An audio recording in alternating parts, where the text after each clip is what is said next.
সুলেখার রান্নাঘরে স্বাগত সবাইকে। আজকের আমি বানাবো চিংড়ি মাছের মালাইকারি। চলুন তাহলে রেসিপিটা দেখে নেওয়া যাক। কড়াতে তেল দিয়ে দিলাম।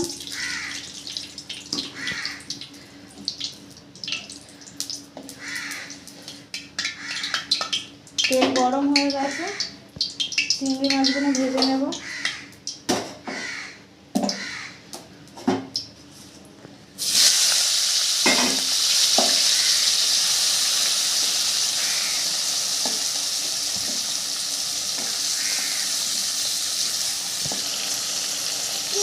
চিংড়ি মাছ ভাজা হয়ে গেছে, এবার চিংড়ি মাছগুলো লাগিয়ে নেব।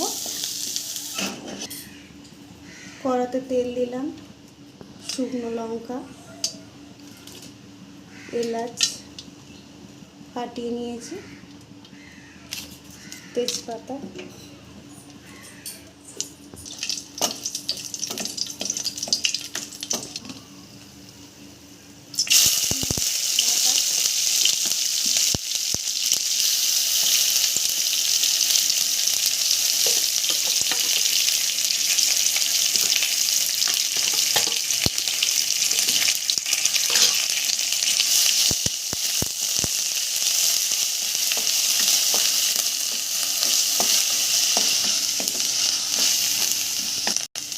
আদা রসুন বাটা,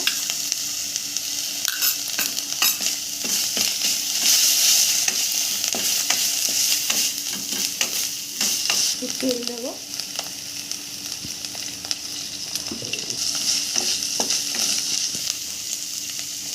টমেটো বাটা, টমেটো পেস্টটাও দিয়ে দিলাম, দিয়ে ভালো করে নাড়াচাড়া করব।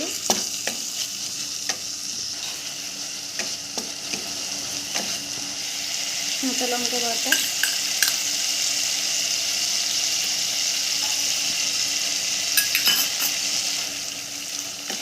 হলুদ গুঁড়ো,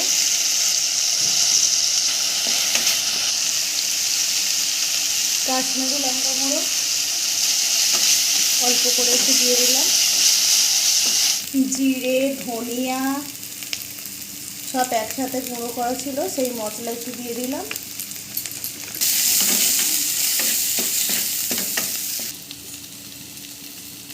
নুন দিয়ে দিলাম পরিমাণ মতো।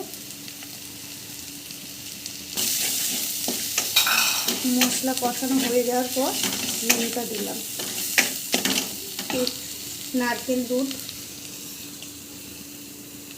এবার আমি কড়ার মধ্যে নারকেল দুধটা দিয়ে দিলাম।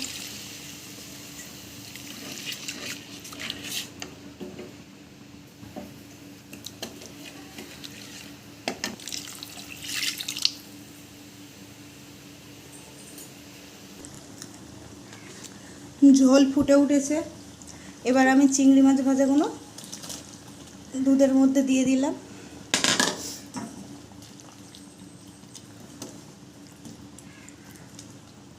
চিনি ছড়িয়ে দিলাম। আপনারা যেমন মিষ্টি খাবেন সেরকম পরিমাণ দেবে। আমি খুব বেশি মিষ্টি পছন্দ করি না, যার জন্য জাস্ট অল্প পরিমাণে চিনি দিলাম। গরম মশলাটা দিয়ে দিলাম। আমি বেটে রাখা গরম মশলা দিলাম। এবার এর মধ্যে একটু ঘি ছড়িয়ে দিলাম।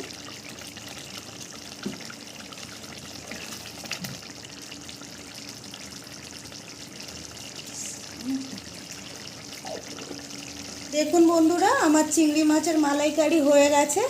এই রেসিপি যদি আপনাদের ভালো লাগে তাহলে আমার পেজটি ফলো করে দেবেন, লাইক কমেন্ট শেয়ার করে দেবেন। আপনারা সবাই সুস্থ থাকবেন। নমস্কার।